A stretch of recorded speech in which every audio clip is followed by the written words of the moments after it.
To improve your leg flexibility, start with simple stretches. Sit on a folded blanket with your legs crossed in front of you and your knees at hip level or lower. Hold the pose for several minutes to get a light stretch in your quads and hips. Next, try a butterfly stretch. Sit on the floor and press the soles of your feet together in front of you. Then drop your knees as close to the floor as you can. Hold the stretch for at least 30 seconds while breathing deeply. When you're done, stretch your legs straight out in front of you and flex your feet back toward your body.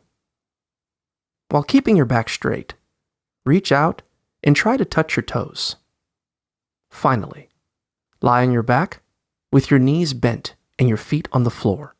Keep your hands flat at your sides and push your hips and thighs off the floor to do a short bridge. Hold the pose for 5 seconds while you exhale, then inhale as you lower down to the floor.